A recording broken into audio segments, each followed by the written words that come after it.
नमस्कार, प्रणाम और स्वागत है आप सभी का एक नए क्लास में, जिसमें हम लोग त्रिभुज पढ़ने वाले हैं। तो सबसे पहले मैं आप लोगों को ये त्रिभुज के बारे में एक आइडिया देना चाहता हूँ कि अगर आप इस वीडियो पर क्लिक किए हैं, इसका ये मतलब है कि आपको त्रिभुज के साथ जो है प्यार होने वाला है। मतलब मैं ये वीडियो बनाने से पहले थोड़ा यूट्यूब पर गया और देखा, रिसर्च किया कि लोग जो है कितना डीपली पढ़ाए हैं चीज़ें, और लोगों के पढ़ाने से बच्चों का क्वेश्चन जो है वो सॉल्व हो रहा है कि नहीं हो रहा है। ठीक है ना। तो मैं ऑब्जर्व किया कि बहुत सारा जो है लेक्चर वो आधा अधूरा है। वो पढ़ा रहा है, एक दो लेक्चर पढ़ा रहा है, एक दो टॉपिक पढ़ा रहा है, उसके बाद जो है वो अपने वेबसाइट पर, ऐप पर पेड सब्सक्रिप्शन के लिए जो है तुमको बोल रहा है कि आगे का देखना है तो पेड सब्सक्रिप्शन लो, तभी देख पाओगे, नहीं तो नहीं देख पाओगे। उसके साथ साथ मैंने देखा कि वो प्रॉपर एनालिसिस से नहीं पढ़ाया। बच्चों का डाउट भी रहता है कि मेरे को ये चीज़ पता नहीं था, ये चीज़ पता नहीं था, वो चीज़ पता नहीं था। तो ये सब चीज़ें यहाँ पर नहीं होने वाला।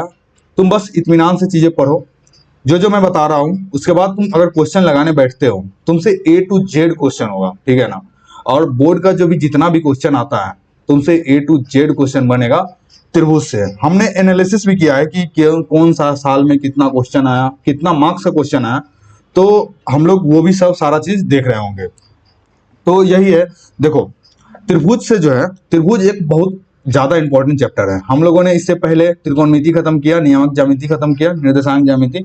उसके बाद हम लोग त्रिभुज शुरू करने वाले हैं। त्रिभुज से अगर तुम देखोगे तो 2026 में जो है 19 क्वेश्चन आया था। 19 क्वेश्चन में जो है दीर्घ उत्तरीय, ऑब्जेक्टिव एंड लघु उत्तरीय मिलाकर टोटल 32 मार्क्स का क्वेश्चन आया था। समझ रहे हो तुम कि कितना वेटेज है इसका। फिर 2025 में अगर देखोगे तो इससे जो है वो 13 क्वेश्चन आया था, जो कि 23 मार्क्स का बना। टोटल मिला के मतलब लघु उत्तरीय, वस्तुनिष्ठ एंड ऑब्जेक्टिव और दीर्घ उत्तरीय, ठीक है ना। अब 2024 में जो है तुम्हारा 11 क्वेश्चन आया था, जो कि 21 मार्क्स जो है वो कवर कर रहा है। वैसा ही 2023 में भी 7 क्वेश्चन आया था, जिसमें से 13 मार्क्स कवर कर रहा है। 2022 में भी जो है 15 क्वेश्चन आया था, 23 मार्क्स का। तो यहाँ पर अगर देख सकते हो तो धीरे धीरे जो है ये मार्क्स का जो है बढ़ता जा रहा है। मतलब 2024 में 21 मार्क्स का आया था, 2025 में 23 मार्क्स का आया था, 2026 में सीधे 32 मार्क्स का आया।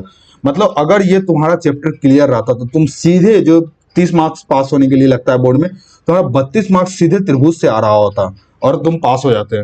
फ्यूचर में भी जो भी एग्जाम होने वाला है 2027 में, उसमें जो है तुम्हारा कम से कम 25 मार्क्स का तो आएगा ही। अगर एवरेज देख के चलो तो 25 मार्क्स का आएगा ही। तो मतलब इस तरह से तुम देख सकते हो कि ये चैप्टर कितना ज्यादा इंपॉर्टेंट है। तो चलिए हम लोग ज्यादा देरी नहीं करते हैं और चैप्टर को शुरू करते हैं पढ़ना, ठीक है ना। तो त्रिभुज को शुरू करते हैं पढ़ना। तो सबसे पहले हम लोग देख लेते हैं कि त्रिभुज को बनाया किसने था, मतलब किसका किसका योगदान जो था, किनका किनका जो इन लोगों ने बनाया। ठीक है, वो थेल्स का जो है बहुत बड़ा योगदान था। हम लोग आगे पढ़ेंगे प्रमेय के बारे में कि थेल्स ने क्या क्या दिया हमको त्रिभुज में। उसके बाद जो है पाइथागोरस सर जो थे, वो अलग लेवल का, उनको पूरा मैथमेटिक्स में जो है वो योगदान है, ज्योमेट्री में।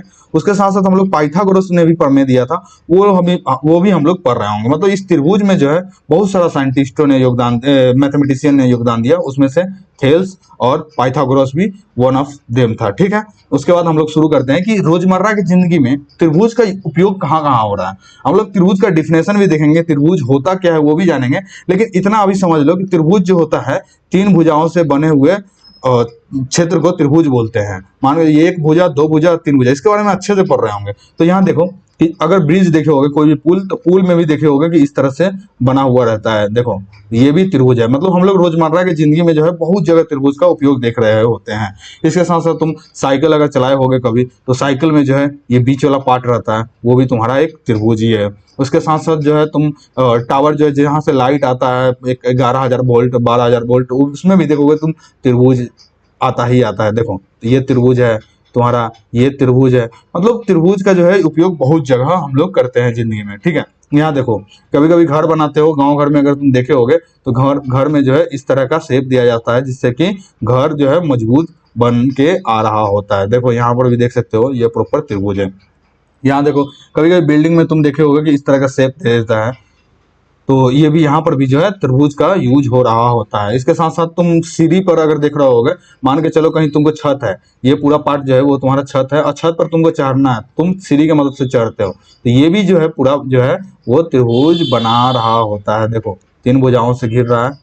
ठीक है, उसके बाद देखो यहाँ पर अगर तुम रोड पर कभी कभी देख रहे हो कि इस तरह का कुछ लगा हुआ रहता है, देखो ये भी एक त्रिभुज ही है। यहाँ पर भी देखो कि बच्चे का स्कूल है आगे, सावधान, यहाँ ये है, मतलब सब जो है वे इस त्रिभुज ही है। मतलब तुम इस तरह से समझ सकते हो कि त्रिभुज बहुत ज्यादा जनरल लाइफ में इंपॉर्टेंट है, ठीक है ना। तुम अगर देखे होगे कि कोई भी पूजा पाठ होता है हमारे यहाँ, तो इस तरह का जो है ट्रायंगल त्रिभुज जो है बन रहा होता है, इस तरह का हम लोग बनाते हैं पेपर फाड़ फाड़ के, ठीक ना। इस कई तरह के कलर से जो है हम लोग ये सब बना रहे होते हैं। उसके साथ अगर कभी तुम पिज्जा खाए होगे, खा ही होगे भाई, ठीक है, तो तुम यहाँ पर देख सकते हो ये एक त्रिभुज फॉर्म कर रहा है, ठीक है, समझ में आ रहा है। उसके साथ साथ तुम्हारे पास प्रकाल होगा, ये भी एक त्रिभुज बनाता है। उसके साथ पहाड़ भी तुम देखे होगे, पहाड़ भी एक, अगर सही से देखोगे तुम, तो ये भी एक त्रिभुज ही फॉर्म कर रहा होता है। देखना कभी कभी फुटबॉल जो होता है, तो फुटबॉल में जो टीममेट जो होता है ना, वो एक दूसरे को त्रिभुज फॉर्मेट में ही जो है, ट्रायंगल फॉर्मेट में ही खड़ा रहता है। तो यहाँ से भी देख सकते हो। तुम छाता देखे होगे, देखो छाता भी जो है त्रिभुज में, त्रिभुज से ही बना होता है, मतलब त्रिभुज का उपयोग छाता में भी होता है। तो हम लोगों ने देखा बहुत सारा एग्जांपल कि त्रिभुज जो है कितना ज्यादा इंपॉर्टेंट है जनरल लाइफ में, ठीक है।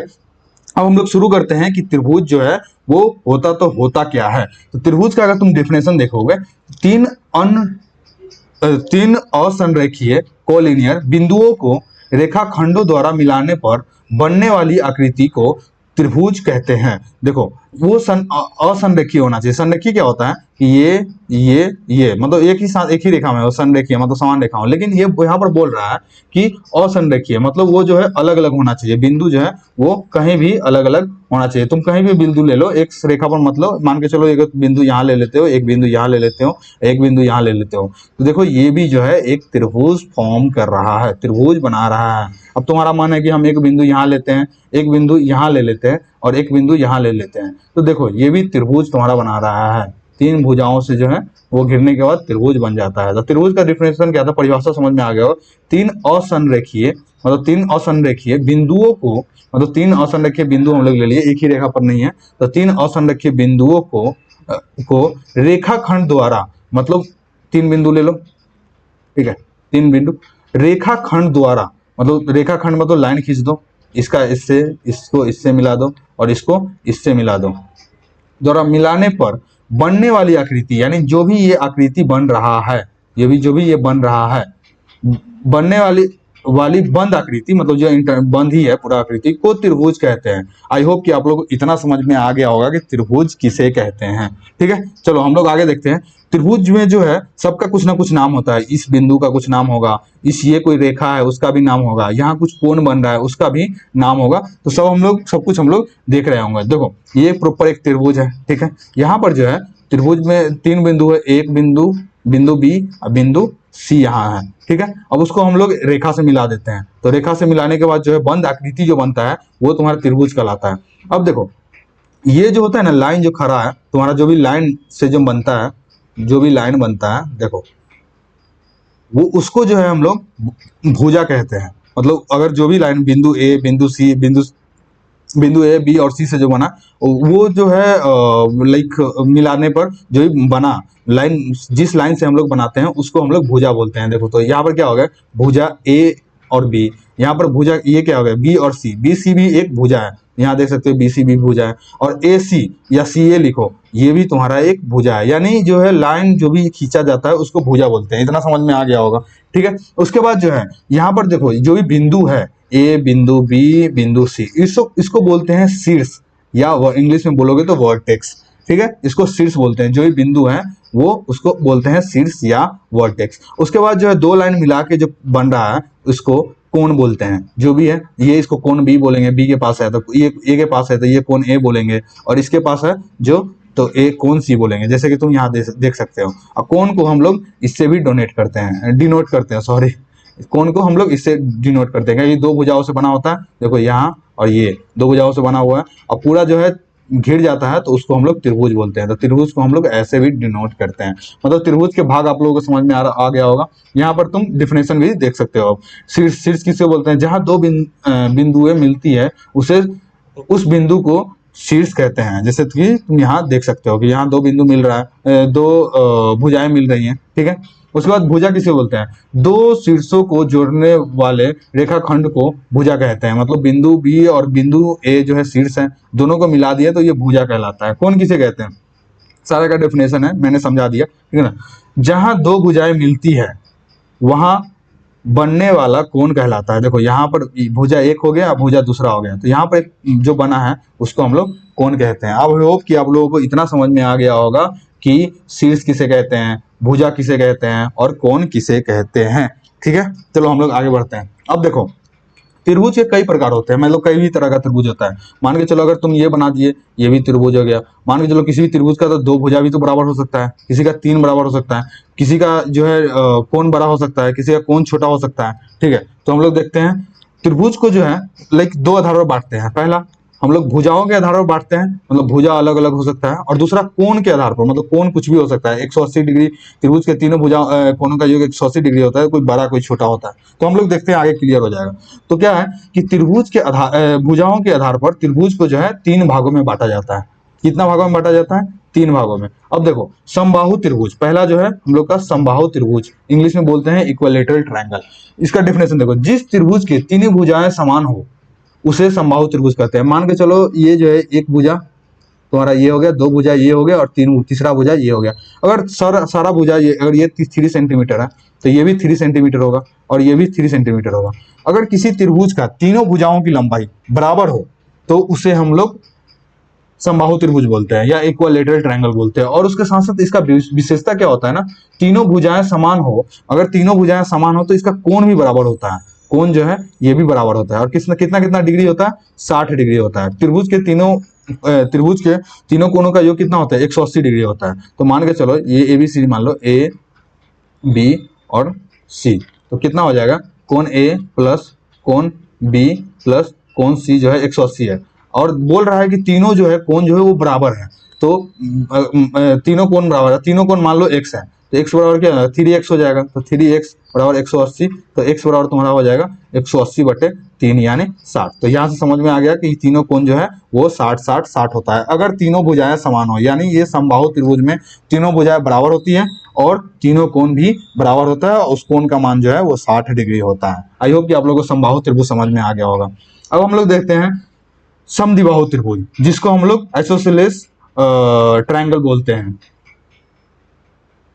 ठीक है। उसके बाद हम लोग परिभाषा करते हैं, जिस त्रिभुज की दो भुजाएं समान हो उसे समद्विबाहु त्रिभुज कहते हैं। मतलब अगर दो भुजा हो, चाहे ये भुजा और ये भुजा, चाहे ये भुजा चाहे ये भुजा और ये भुजा। मैंने यहाँ दिखाया कि दो भुजा में से ये भुजा और ये भुजा समान है, तो ए बी सी में जो है अगर ये 3 सेंटीमीटर है तो ये भी 3 सेंटीमीटर होगा, और ये कुछ भी हो सकता है, दूसरा जो है वो 2 सेंटीमीटर मान लो। मतलब कम से कम दो भुजा जो है वो समान होता है, तो हम लोग जो है उसको समद्विबाहु त्रिभुज बोलते हैं, ठीक है। और इसका विशेषता क्या है? दो कोण बराबर होते हैं। मतलब अगर भुजा के सामने वाला कोण जो है यानी कोण बी और सी वाला भुजा के सामने जो है ये, मतलब अगर 3 सेंटीमीटर दोनों भुजा समान है तो उसके सामने वाला कोण जो होता है वो भी बराबर होता है। यानी ए बी और ए सी बराबर है, ए बी बराबर अगर ए सी है तो यहाँ पर क्या हो जाएगा? कोण बी बराबर जो है वो कोण सी हो जाएगा। तो और ए का पता नहीं, क्योंकि ये कुछ भी हो सकता है, ठीक ना। तो ये समबाहु त्रिभुज है। मतलब इसमें क्या होता है कि दो भुजाएं समान होती हैं, उसके साथ दो कोण भी बराबर होता है। आई होप कि आप लोगों को समद्विबाहु त्रिभुज समझ में आ गया होगा। उसके बाद विषमबाहु त्रिभुज क्या कहता है? मतलब इसमें कोई भुजा जो है वो बराबर नहीं रहता, सब भुजा अलग अलग रहता है। इसका माप कुछ और होगा। ये मान के चलो अगर तुम 3 सेंटीमीटर ले लेते हो तो ये हो जाएगा तुम्हारा 5 सेंटीमीटर, ये हो जाएगा तुम्हारा 4 सेंटीमीटर। तो सबका माप जो है अलग अलग होता है। तो तुम परिभाषा भी देख सकते हो, जिस त्रिभुज की कोई भी भुजाएं समान न हो, कोई भी दो भुजाएं मतलब यानी कोई भुजाएं समान ना हो तो उसे विषमबाहु त्रिभुज कहते हैं। आई होप कि आप लोगों को इतना जो है समझ में आ गया होगा। त्रिभुज के भुजाओं के आधार पर जो है 3 भागों में बांटा गया है, समबाहु त्रिभुज, समद्विबाहु त्रिभुज, विषमबाहु त्रिभुज। आई होप कि आप लोगों को इतना समझ में आ गया होगा। उसके बाद जो है त्रिभुज को कोण के आधार पर भी बांटा जाता है। तो त्रिभुज को कोण के आधार पर जो है वो भी 3 प्रकार के होते हैं, हम लोग देखेंगे आगे। पहला जो है वो न्यून कोण कहलाता है। पहला जो है वो न्यून कोण है। न्यून कोण किसे कहते हैं? तीनों कोण जो 90 डिग्री से छोटा हो, त्रिभुज के तीनों कोण अगर 90 डिग्री से छोटा हो, देखो 90 डिग्री के लिए ये होता है, 90 डिग्री के लिए ये कोण अगर रहता है तो 90 डिग्री होता है। लेकिन इसके अलावा देखो, अगर तुम देख सकते हो कि सारा कोण जो है वो 90 डिग्री से छोटा है। ठीक है, इसको मिटा लेते हैं। सारा कोण जो है, तीन कोण होता है त्रिभुज में, ठीक है, और सारा कोण जो है वो 90 डिग्री से छोटा है। ये भी 90 डिग्री से छोटा है, ये भी 90 डिग्री से छोटा है, और ये भी 90 डिग्री से छोटा है।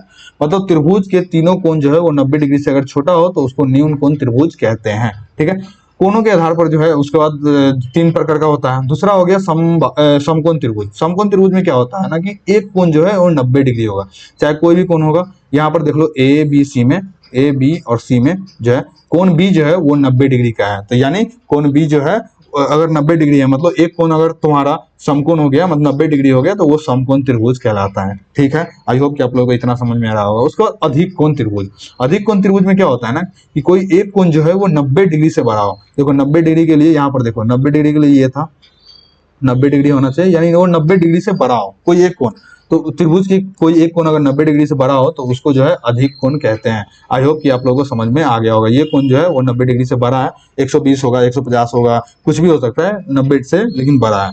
आई होप कि आप लोगों को इतना समझ में आया होगा कि त्रिभुज के जो है दो आधार पर बांटा जाता है। भुजाओं के आधार पर तीन होता है, समबाहु त्रिभुज, समद्विबाहु त्रिभुज, विषमबाहु त्रिभुज, और कोणों के आधार पर भी तीन प्रकार का होता है, न्यून कोण त्रिभुज, समकोण त्रिभुज एंड अधिक कोण त्रिभुज। आई होप कि आप लोगों को इतना समझ में आ गया होगा।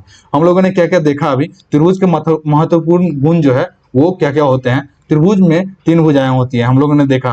तीन शीर्ष होते हैं, वो भी हम लोगों ने देखा। तीन कोण होते हैं, वो भी हम लोगों ने देखा। और तीनों आंतरिक कोणों का योग 180 डिग्री होता है, ये भी मैंने बताया पीछे। ठीक है ना, दो भुजाओं का योग हमेशा तीसरी भुजा से बड़ा होता है। ठीक है, मान के चलो अगर त्रिभुज है ये, देखो अगर 3 सेंटीमीटर है, 4 सेंटीमीटर है, और 5 सेंटीमीटर है, 5 सेंटीमीटर है, तो तुम देखो ये क्या बोल रहा है कि दो भुजाओं का योग। मान के चलो तुम ये दोनों भुजा ले लो, तो 3 + 5 जो है वो हमेशा बड़ा होगा तीसरी भुजा से, यानी 4। तो 3 + 4 8 जो है हमेशा 4 से बड़ा होगा। तुम ऐसा कभी नहीं कह सकते हो कि 2 हो गया, 3 हो गया, और तुम्हारा जो 6 हो गया। तुम ऐसा कभी नहीं कह सकते हो कि 2 + 3 जो है वो ग्रेटर देन 6। मतलब दो भुजाओं का योग तुम्हारा, दो भुजाओं का योग तो यहाँ पर जो है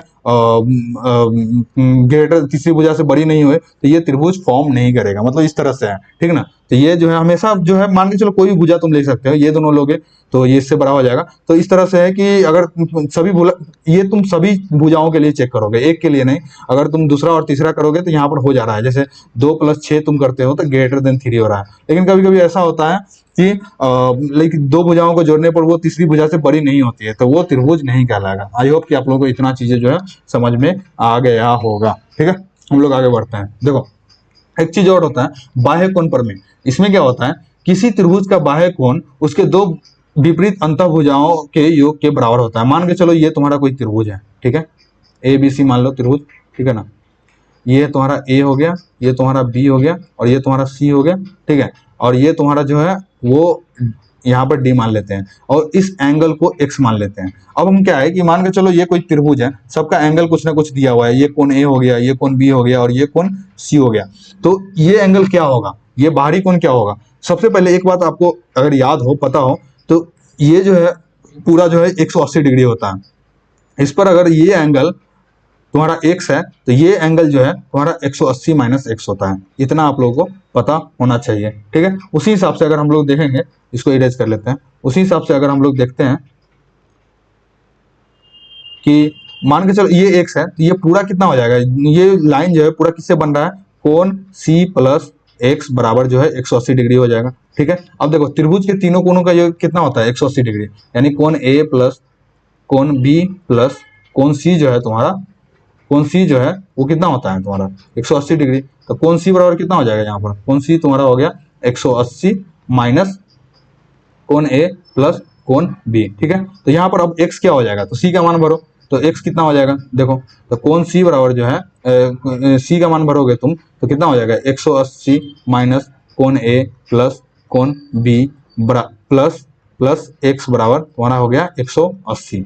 या तुम क्या कर सकते हो, दोनों तरफ देखो, इसको अगर इधर प्लस में है तो इधर जाके माइनस में हो जाएगा, तो क्या हो जाएगा, और माइनस कोण ए, उसके बाद क्या, ये दोनों माइनस में चला जाएगा, तो ये माइनस यहाँ पर भी हो जाएगा, तो माइनस कोण बी प्लस एक्स बराबर 180 माइनस, ये प्लस में है तो इधर आके 180 हो गया, या तुम्हारा जो है कितना माइनस माइनस, ये 180 माइनस 180 जीरो हो जाएगा, तो इधर साइड में जीरो है, तो क्या करते हैं कि इस x को यहीं रहने देते हैं, इधर दोनों माइनस में है तो इधर आके प्लस में हो जाएगा, या x बराबर कोण a प्लस कोण b हो जाएगा। तो यहाँ पर जो है x का वैल्यू जो है तुम्हारा वो कोण a प्लस कोण b हो जाएगा, यानी इस एंगल का मान प्लस इस एंगल का मान जो है तुम्हारा ये बाहर कोण हो जाएगा। इतना आप लोगों को समझ में, सीधे प्रूफ कर दिया इसको। यहाँ वही चीज लिखा हुआ है, यदि बाह्य कोण x है, यानी बाह्य कोण x है, तो x का वैल्यू जो है कोण a प्लस कोण b होगा, कोण a प्लस कोण b।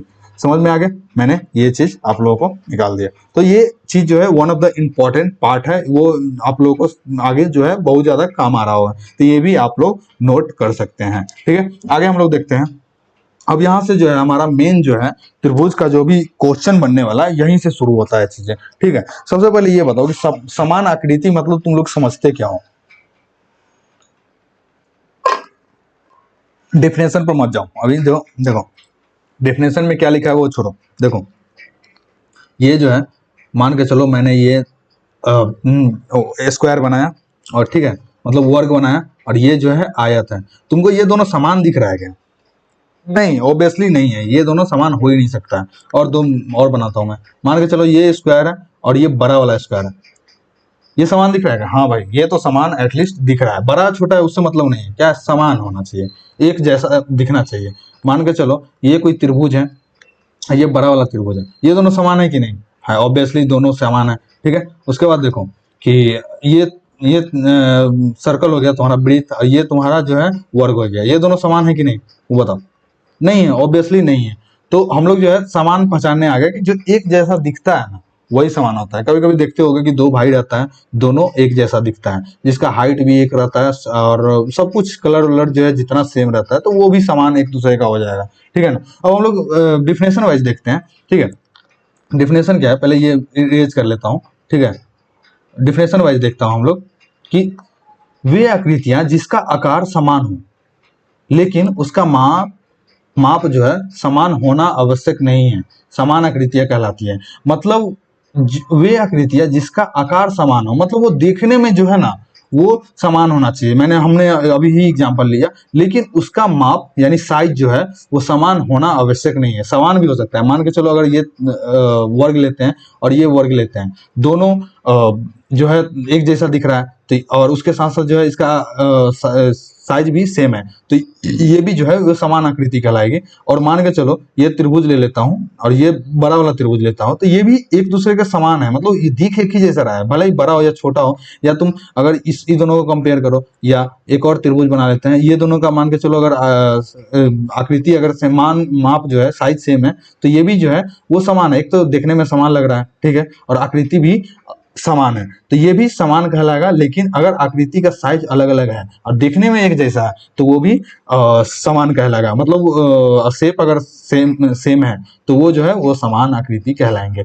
मान के चलो कभी तुम फोटो खींचते हो, ठीक है, ये तुम्हारा फोटो है और इसको जूम करके तुम एकदम बड़ा लिख कर देते हो, सेम फोटो है जूम करके बड़ा कर देते हो, तो ये एक दूसरे का जो है आकृति आकार जो है वो तुम दोनों का तो समान ही है, दोनों जो है वो लाइक रेक्टेंगल जैसा ही दिख रहा है, लेकिन साइज अलग अलग है। तो क्या बोल रहा है कि माँ जो है वो साइज अलग अलग हो सकता, जरूरी नहीं है कि सेम हो। मान के चलो ये फोटो है, दूसरा के मोबाइल में भी सेम आकार का ये भी फोटो है, सेम साइज का फोटो है, तो दोनों का आकार तो सेम है लेकिन माप भी सेम है, तो ये भी समान आकृति कहलाएगा और ये भी समान आकृति कहलाएगा। आई होप कि आप लोगों को इतना समझ में आ गया होगा। यानी समान आकृति के लिए क्या है कि साइज शेप जो है वो सेम होना चाहिए, शेप जो है वो सेम होना चाहिए, लेकिन साइज जो है वो कुछ भी हो सकता है, बड़ा छोटा कुछ भी हो सकता है। मतलब अगर मान के चलो एक चीज और एग्जांपल दूं, ठीक है, कि इंडिया का तुम लोग मैप देखते होगे, ठीक है, इंडिया का ये मैप है, ठीक है, एग्जैक्टली मैं बना नहीं पाऊंगा इंडिया का, मान के चलो ये इंडिया का मैप है, ठीक है,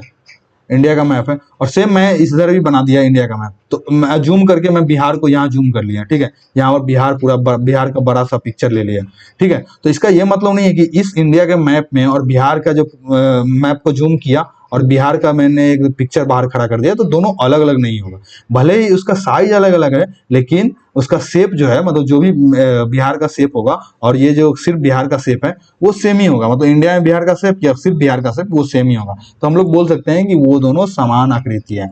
आई होप कि आप लोग इतना चीजें जो है समझ में आ गया होगा। देखो सारा गेम यहीं से शुरू होता है तुम्हारा, ठीक है ना।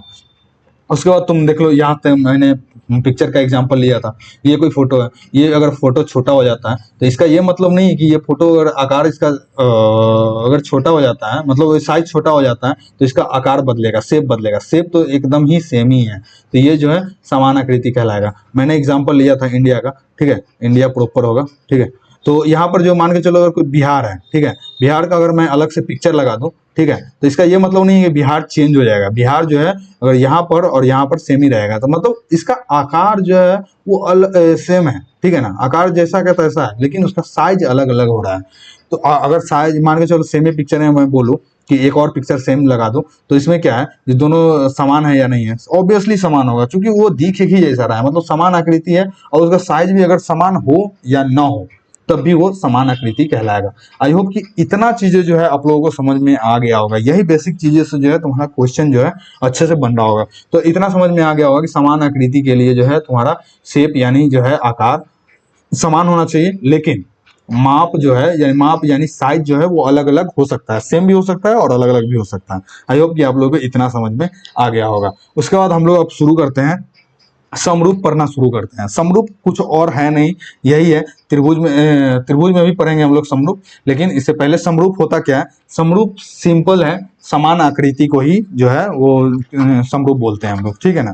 तो सिंपल सा अगर समान आकृति का जो भी डेफिनेशन लिख दोगे तो वो भी तुम्हारा समरूप कहलाएगा। तो समरूप क्या क्या होता है? समरूप के लिए जो है तुम्हारा जो है, सबसे पहले समान आकृति के लिए हम लोग क्या क्या देखे थे? समान आकृति के लिए हम लोग देखे थे आकार जो है समान होना चाहिए, आकार जो है शेप समान होना चाहिए,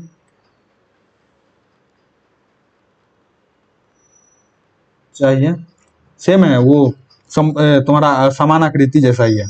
और जो है तुम्हारा जो है सिंपल माप जो है, माप या तुम बोलो तो साइज, इंग्लिश में साइज समान हो जरूरी नहीं है, जरूरी नहीं है, समान हो जरूरी नहीं है। मतलब आकार तो समान होना ही चाहिए। मान के चलो मैंने बहुत सारा एग्जांपल ऑलरेडी ले चुका है, ये त्रिभुज है और ये बड़ा वाला त्रिभुज है, तो ये भी एक दूसरे का समरूप कहलाएगा। और मान के चलो तुम्हारा ये त्रिभुज है और सेम साइज का एक और त्रिभुज लिया है, तो ये भी समरूप कहलाएगा। उसके बाद अगर मान के चलो ये तुम्हारा वर्ग ले लिया और ये बड़ा वाला वर्ग ले लिया, तो ये भी समरूप कहलाएगा। लेकिन ये मैंने एक ट्रायंगल ले लिया और ये तुम्हारा जो है एक वृत्त ले लिया, तो ये समरूप हो ही नहीं सकता, क्योंकि इसका आकार ही समान नहीं है। देखो क्या नहीं जरूरी नहीं है, वो साइज जरूरी नहीं है, लेकिन इसका आकार जब समान नहीं है तो ये समरूप नहीं होगा। मान के चलो एक रेक्टेंगल ले लेते हैं, सॉरी त्रिभुज ले लेते हैं और एक वर्ग ले लेते हैं, तो ये भी तुम्हारा समरूप नहीं होगा। और समरूप को जो है हम लोग इस तरह से डिनोट करते हैं, ठीक है, ये जो है सांप जैसा डिनोट करते हैं, सांप जैसा ऐसे, ठीक है ना। तो समरूप को इससे डिनोट करते हैं। समरूप तुमको ओवरऑल समझ में आ गया होगा कि क्या होता है। समान आकार जो है वो समान होना चाहिए, और माप जो है मतलब साइज जो है वो जरूरी नहीं है कि सेम हो, अलग अलग भी हो सकता है। लेकिन सर्वांगसम जो है ये तुम लोगों ने 9th में पढ़ा होगा। सर्वांगसम के लिए क्या होता है ना, देखो इधर क्या था कि आकार जो है समान होना चाहिए, तो इसके लिए भी सेम कंडीशन है कि आकार जो है, आकार समान होना चाहिए, दो साइज समान होना चाहिए,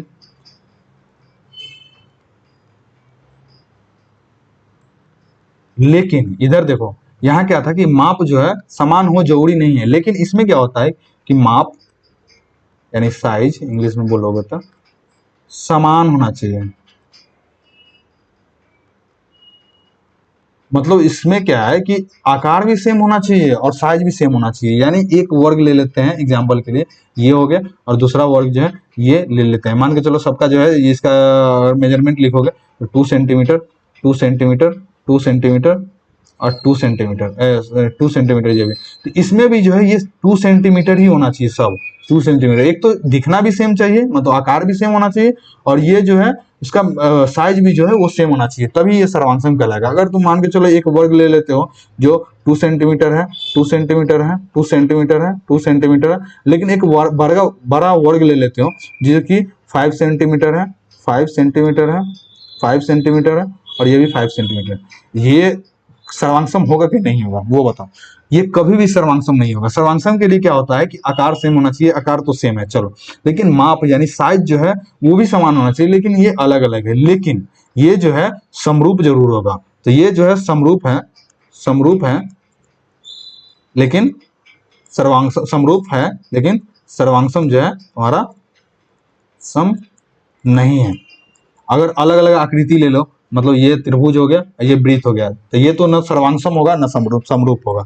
या तो तुम ये वर्ग ले लो, या वृत्त ले लो, या त्रिभुज ले लो, ये जो है वो न सर्वांगसम है न समरूप है। तो आई होप कि आप लोगों को सर्वांगसम समझ में आ गया होगा और समरूप भी समझ में आ गया होगा। समरूप के लिए क्या है कि आकार जो है समान होना चाहिए, लेकिन साइज जो है वो जरूरी नहीं है। लेकिन सर्वांगसम में आकार जो है समान होना चाहिए, और माप भी जो है यानी साइज भी है वो भी समान होना चाहिए। आप लोगों को इतना समझ में आ गया होगा। मैंने इसको सिंपल सम अप कर दिया है।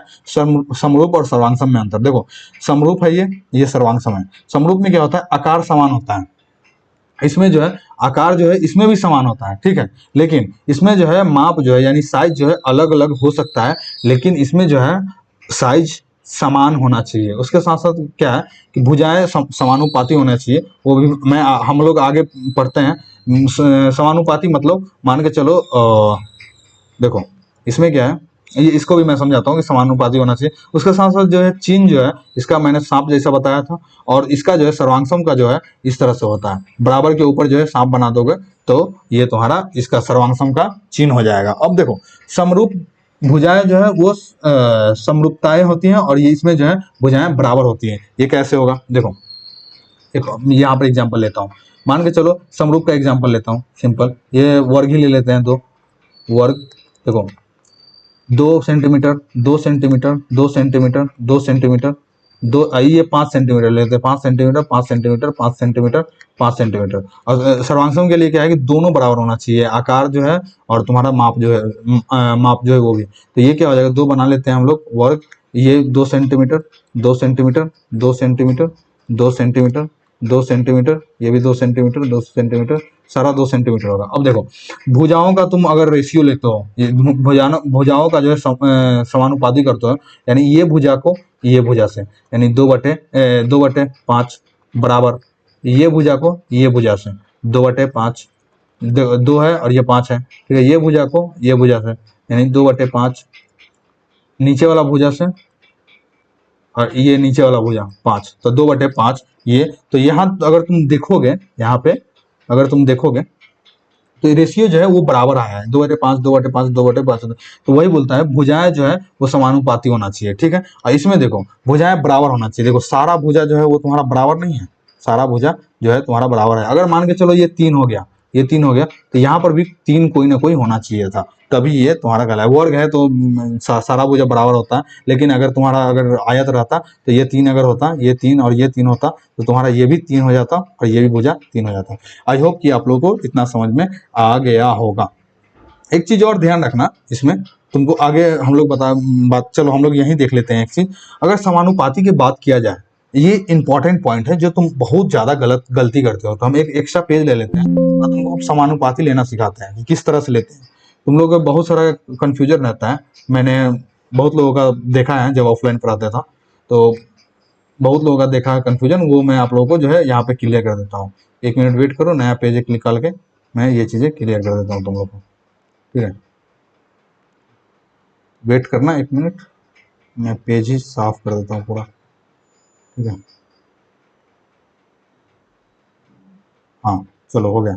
अब देखो क्या है ना कि अनुपात लेने में मान के चलो यहाँ पर देखो, अनुपात लेने से पहले समानुपाती के लिए तुम एक चीज हमेशा याद रखना। मान के चलो ये एक वर्ग है, तो ये कितना है, तुम ले लेते हो 2, या वर्ग नहीं लेते हैं, कोई और एकदम रैंडम आकृति कोई ले लेते हैं जिसे कि हम लोग इजीली समझ पाएंगे। अनुपात हम लोग कैसे लेते हैं वो मैं बता देता हूँ कि किस तरह से लेना चाहिए, ठीक ना। चलो ये कोई भी रैंडम आकृति ले लेते हैं, ठीक है। सबका भुजा अलग अलग मान लो, तो ये तुम्हारा हो गया 2, ये हो गया तुम्हारा 4, ये हो गया तुम्हारा 6, ये तुम्हारा हो गया 8। और दूसरा जो है एक और तुम आकृति ले लो जिसका जो है भुजा जो है अलग से है, लेकिन ये दोनों समरूप है, देखने में समरूप है। ये और हमें देखना है कि ये दोनों जो है समरूप है कि नहीं है। तो कैसे देखेंगे वो मैं बता रहा हूँ। 4, ये तुम्हारा हो गया 8, और ये तुम्हारा हो गया 12, ये तुम्हारा हो गया 16। तो ऐसे ऐसे करो, देखो मैं बताता हूँ। समरूप, ये दोनों त्रिभुज समरूप है कि नहीं वो चेक करने, सॉरी ये दोनों फिगर जो है वो समरूप है कि नहीं वो देखना कैसा है वो मैं आप लोगों को बता रहा हूँ। देखो सबसे पहले याद रखना कि पहला त्रिभुज, पहला फिगर में और दूसरा फिगर में, सबसे पहले पहला फिगर में देखना कि सबसे छोटी भुजा कौन सी है। सबसे छोटी भुजा, देखो समरूप होने के लिए क्या होता है कि ये जो है देखने में जो है आकार जो है समान होना चाहिए, यानी आकार तो दोनों का समान है, लेकिन ये माप इसका समान है कि माप का जो है रेशियो जो है तुम्हारा वो समानुपाती होना चाहिए। मतलब इसका जो है रेशियो जो लेंगे यहाँ पर जो है हम लोगों ने करा वो जो है वो भी बराबर होना चाहिए। तो वो चीज कैसे चेक करते हैं, समरूप अभी है कि नहीं वो प्रूफ करने की कोशिश करते हैं। तो सबसे पहले सबसे छोटी भुजा लो तुम, सबसे छोटी भुजा, इसमें से दूसरा भी फिगर से सबसे छोटी भुजा लो। देखो 4 है तो यहाँ बटे 4 कर दो। उसके बाद देखते हैं कि बराबर होगा कि नहीं, बराबर। उसके बाद देखते हैं, चेक करेंगे, नहीं होगा तो कट कर देंगे। उसके बाद उससे बड़ा कौन है, 4 है, तो ये तुम्हारा 4 ले लें। इसमें इससे बड़ा क्या है, तो 8 है, तो तुम यहाँ 8 ले सकते हो, बराबर। उसके बाद 4 के बाद 6 है तो तुम यहाँ 6 ले सकते हो। उसके बाद 8 के बाद यहाँ कितना है, तो 12 है, तो 12 ले लिए, बराबर। और बराबर है कि नहीं वो कट कर देंगे बाद में, ठीक ना।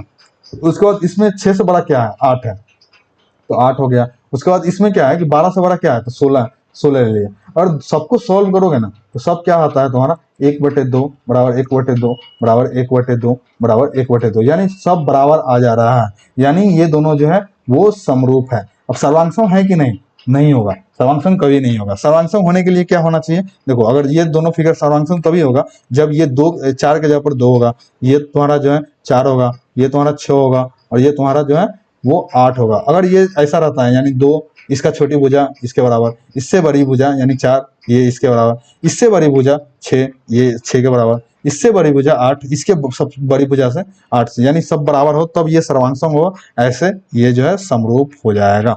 आई होप कि आप लोग को इतना समझ में आ गया होगा कि जो हम लोग को जो ने यहाँ बात किया था भुजाएं समानुपाती होती है, तो अगर हम लोग चेक करेंगे कि समरूप है कि नहीं तो हम लोग इस तरह से भी चेक कर सकते हैं। आई होप कि आप लोगों को इतना समझ में आ गया होगा।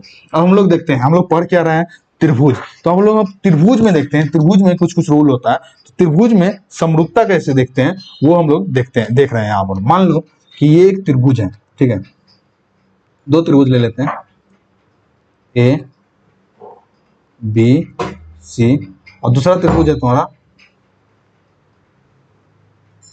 P Q are. 2 त्रिभुज ले लिए, क्या कि सर्वांशम 2 आकृति रहेगा तभी समरूपता देखेंगे, चाहे कुछ भी होगा। इसमें क्या है, देखो क्या बोलता है डेफिनेशन में, या यदि यदि दो त्रिभुजों के संगत कोण बराबर हो। त्रिभुज में क्या है कि 2 संगत कोण क्या हो जाएगा तुम्हारा, देखो संगत कोण, ये पहले देख लेते हैं। संगत कोण यानी कोण ए के बराबर कोण पी हो, कोण ए के बराबर कोण पी हो, कोण बी के बराबर कोण क्यू हो, और कोण संगत देखना कैसे वो मैं अभी बताना सिखाऊंगा, देखना सिखाऊंगा। कोण सी के बराबर अगर कोण आर हो, पहला तो ये इसका रूल हो गया, पहला कि यदि 2 त्रिभुज के संगत कोण बराबर हो तथा संगत भुजाएं समानुपाती हो। संगत भुजाएं क्या है, समानुपाती हो, यानी तुम्हारा जो है ए बी बराबर ए बी बटे पी क्यू बराबर बी सी बटे एंड करके ये दोनों होना चाहिए, और बी सी बटे क्यू आर बराबर ए सी बटे पी आर। देखो ए बी बटे पी क्यू किए, बी सी बटे क्यू आर किए, और ए सी बटे पी आर किए हो तो वे समरूप त्रिभुज कहलाते हैं। तो उसके बाद ही ये त्रिभुज जो है, ये दोनों त्रिभुज जो है समरूप होगा। यानी समरूपता के लिए क्या चाहिए होता है कि अगर समरूपता के लिए क्या चाहिए होगा, अगर त्रिभुज में समरूपता के लिए अगर कोण जो है वो बराबर हो, संगत कोण बराबर हो। संगत कोण देखना सिखाएंगे कैसे होगा। यहाँ पर मान लेते हैं कि कोण ए के बराबर जो है कोण क्यू पी है, कोण बी के बराबर जो है कोण क्यू है, कोण सी के बराबर जो है कोण आर है। तो ये उसके बाद ये भी होना चाहिए ए बी के बटे पी क्यू, ए बी बटे पी क्यू, बी सी बटे क्यू आर, बी सी बटे क्यू आर, और ए सी बटे पी आर जो है वो अगर ये सब बराबर हो तभी ये दो त्रिभुज जो है वो समरूप कहलाते हैं। आई होप कि आप लोगों को इतना समझ में आ गया। ये इधर हम लोगों ने समता देखा, इधर वो था किसी भी आकृति के लिए, ठीक ना। अगर एंगल हो तो एंगल जो है वो भी बराबर होना चाहिए, ठीक ना। अब यहाँ देखो त्रिभुज के लिए क्या है कि एंगल बराबर होना चाहिए और उसका जो अनुपात जो है वो समान होना चाहिए। समानुपाती जो है वो भुजाओं का भुजाएं जो है वो समानुपाती होना चाहिए। इतना समझ में आ गया। और इसमें हमेशा एक चीज पर याद रखना, संगत, संगत कैरेस्पॉन्ड, कैरेस्पॉन्ड कोण हो या संगत भुजाएं हो, वो जो है उस पर ध्यान रखना है। अब हम लोग कैसे देखते हैं, तो यहाँ हम लोगों ने देखा कि कैसे चूज करते हैं। सबसे पहले छोटा भुजा देखते हैं, एग्जाम्पल लेते हैं हम लोग, ठीक है। देखो यहाँ पर एक एग्जाम्पल लेते हैं, दो त्रिभुज लेते हैं, ठीक है। त्रिभुज ए, इतना समझ में आ गया कि समरूपता के लिए क्या होना चाहिए, कैरेस्पॉन्डिंग एंगल जो है वो बराबर होना चाहिए और जो है भुजाओं का रेशियो जो है वो बराबर होना चाहिए, कैरेस्पॉन्डिंग भुजाओं का रेशियो मतलब संगत भुजाओं का रेशियो, ठीक है।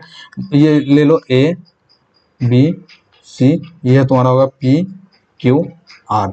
ये एंगल तुम्हारा ले लो 60 डिग्री, ये ले लो 30 डिग्री और ये ले लो 90 डिग्री मान लो। ये ऐसे दिखता नहीं है लेकिन 90 डिग्री मान के चलो, ठीक है। ये तुम्हारा हो गया 30 डिग्री, ये तुम्हारा हो गया 90 डिग्री, ये तुम्हारा हो गया 60 डिग्री। ये भुजा हो गया तुम्हारा 3 सेंटीमीटर, ये हो गया 4 सेंटीमीटर, ये 5 सेंटीमीटर। ये भुजा ले लो 5 सेंटीमीटर, 3 सेंटीमीटर, 4 सेंटीमीटर। अब तुम लोग सोच रहे होंगे कि ए बी जो है वो पी क्यू के बराबर ही नहीं है। हम लोगों ने यहाँ देखा ए बी जो है, सॉरी पहले एंगल देख लेते हैं, कोण ए जो है वो कोण पी के बराबर ही नहीं है, जैसे कि हम लोगों ने देखा। तो हम लोग को ऐसे नहीं देखना होता है। सबसे पहले ऐसे जाओ, जब भी पहला आकृति से दूसरा आकृति में जाओ, कैसे देखना है वो बताता हूँ। सबसे पहले कोण देखते हैं, ठीक है, कोण देखते हैं। तो सबसे पहले देखो पहला आकृति में सबसे छोटा कोण कौन सा है, सबसे छोटा, तो ये कोण सी जो है, तो यहाँ लिख दो कोण, सॉरी कोण बी है, तो यहाँ कोण बी। अब दूसरा आकृति में जाओ, ये सबसे छोटा एंगल कौन है, ये जो है 30 डिग्री है, यानी पी, यानी कोण बी जो है वो कोण पी के बराबर है, यानी कोण बी जो है वो कोण पी के संगत हुआ, ठीक है। अब देखो दूसरा एंगल क्या है, 30 से बड़ा कौन सा एंगल है, तो वो 60 है। अब 60 में क्या है, कोण ए है बराबर। अब इसमें देखो 30 से बड़ा कौन है, 60 है, यानी इसमें क्या है, कोण आर है। तो यानी कोण ए का संगत जो है कोण आर हो गया। इस तरह से देखते हैं, कोण ए का संगत कौन सा हो गया, कोण आर हो गया। उसके बाद अगला तुम्हारा कोण सी बच गया, अब एक ही बचा, उससे 30 60 से बड़ा कौन है, 90। अब 90 देखो, 90 में क्या है कि 90 कोण कितना है वो, इसमें आप देखो कोण सी बराबर जो 90, देखो इसमें 60 से बड़ा क्या है, देखो कोण क्यू है, यानी 90 डिग्री। तो ये भी जो है कोण सी जो है वो कोण क्यू के संगत है। आई होप कि आप लोगों को समझ में आ गया हो। यानी कोण ए जो, कोण बी बराबर कोण पी बराबर कितना, यहाँ पर 30 डिग्री, सबसे छोटा पहले लेते हैं, उससे बड़ा फिर 60 डिग्री था, उसके बराबर ये तुम्हारा 90 डिग्री था, यानी तीनों बराबर आया। अब उसको हम उसके बाद हम लोग को देखना है कि संगत भुजाएं का जो रेशियो है वो बराबर है कि नहीं। अब उसी तरह से हम लोग को ये करना है। देखो सबसे छोटी भुजा इसमें कौन सा है, ये तीनों ये त्रिभुज में सबसे छोटी भुजा कितना है, ये 3 सेंटीमीटर है, यानी ए बी है, यानी ए बी ले लिए। उसके बाद इसमें देखो 3 सेंटीमीटर। उसके बाद इसमें देखो सबसे छोटी भुजा क्या है, पी क्यू पी आर है, तो ये पी आर हो गया। अब देखो ये 3 है, ठीक है। उसके बाद देखो इसमें, उसके बाद इस 3 से बड़ी कौन सा है, तो 4, यानी ए बी जो है, ए बी का संगत कौन सा हो गया, पी आर हो गया। हम लोगों ने देखा था पीछे कि ए बी का संगत जो है वो पी क्यू है, लेकिन संगत हम लोग को इस तरह से देखना है, ठीक है ना, वो सही डायरेक्शन में संगत देखना है, नहीं तो क्वेश्चन जो है तुम्हारा इजीली गलत हो जाएगा। अब देखना कैसे है संगत, मैं वही चीजें तुम लोगों को सिखा रहा हूँ। सबसे छोटी भुजा, पहले एंगल में सबसे छोटी एंगल देखे थे, अब भुजा में सबसे छोटी भुजा देखना है। तो ए बी जो है सबसे छोटी है और इसमें क्या है, पी आर सबसे छोटी है, तो ए बी बटे पी आर। ए बी से 3 से बड़ा क्या है, 4, तो 4 क्या है, ए सी जो है तुम्हारा 4 है, तो ए सी। इसमें 3 के बाद कौन है, तो क्यू आर है, तो बटे क्यू आर बराबर। और इसमें देखो, इसमें उस 4 के बाद कौन है, 5 है, यानी बी सी, बी सी बटे इसमें क्या है, 4 के बाद क्या है, 5 है इसमें, तो पी क्यू। तो यहाँ पर देख लोगे बी सी का संगत जो है वो पी क्यू है। तो देखो दोनों अगर तुम करोगे, मैंने इक्वल ही ले लिया, 3 के बराबर 3 ही ले लिया, 4 के बराबर 4 ही लिया। तो अब इस तरह से देखोगे तो अब जो है ये संगत कोण और संगत भुजाएं जो है वो जो है तुम लोगों को इजीली यहाँ से समझ में आ गया होगा। अगर संगत भुजाएं तुम अगर यहाँ से देखोगे तो ये कितना हो गया तुम्हारा, 3 बटे ये कितना हो गया तुम्हारा 3 बटे, अगर ये तुम देखोगे यहाँ पे तो ए भी कितना है, 3 है, 3 बटे 3 हो गया बराबर। 4/4 हो गया, यानी 5/5 हो गया, यानी 1 = 1 = 1, यानी तुम्हारा जो है वो संगत भुजाएं का रेशियो जो है वो तुम्हारा बराबर हो गया। यानी यहाँ पर ये भी हो गया और एंगल भी बराबर हो रहा है, यानी ये दोनों त्रिभुज समरूप है। अब हम लोग ऐसा एक एग्जाम्पल लिखते हैं जहाँ हम लोग देखने का कोशिश करेंगे कि ये समरूप है कि नहीं है। तो चलो हम लोग एक ऐसा एग्जाम्पल लेते हैं। यहाँ पे देखो, यही चीज मैंने नोट में बताया था तुम लोग को। अगर देखोगे, हमेशा हमेशा पहले करेस्पॉन्डिंग पार्ट पहचाने फिर ही रेशियो लिखें। तुमको समझ में आ गया होगा करेस्पॉन्डिंग पार्ट कैसे पहचानते हैं, रेशियो कैसे लिखते हैं। तो देखो, हम लोगों ने कुछ कुछ एग्जाम्पल करने की कोशिश करेंगे इससे पहले, ठीक है ना। तो देखो, यहाँ हम लोगों ने 3 एग्जाम्पल जो है नोट डाउन करा है, जिसमें हम लोग को समरूप, ये दो त्रिभुज जो है ये समरूप है या नहीं है ये पता करना है, ठीक है ना। तो हम लोग चलो समरूप होने के लिए क्या क्या कंडीशन था, सबसे पहले वो देख लेते हैं। वो पता था, ऑलरेडी पता हो कि समरूप होने के लिए क्या है कि जो है संगत कोण जो है वो बराबर होनी चाहिए, और जो संगत भुजाओं का जो रेशियो है वो बराबर होना चाहिए, ठीक है। तो उसके लिए हम लोग सबसे पहले यहाँ देख लेते हैं। अब देखो, संगत कोण क्या होना चाहिए, बराबर होना चाहिए। तो मैंने क्या बताया था कैसे पहचानना है संगत। तो सबसे पहले कोण पर आते हैं। देखो, सबसे पहले कोण पर आते हैं। कोण के लिए 2 कंडीशन है अगर समरूप होने के लिए। तो सबसे पहले कोण पर आते हैं। तो सबसे छोटा कोण कौन सा है, तो सबसे छोटा कोण इधर 30 डिग्री है, तो इधर क्या हो जाएगा, कोण ए जो है सबसे छोटा है। और इसमें देखो सबसे छोटा कौन है, तो ये आर है, वो भी कितना है, 30 डिग्री है, यानी दोनों जो है वो बराबर है। तो दोनों बराबर कर देंगे, और आर बराबर कितना है, 30 डिग्री। अब देखो, इसमें देखो कि 30 डिग्री से बड़ा कौन सा कोण है।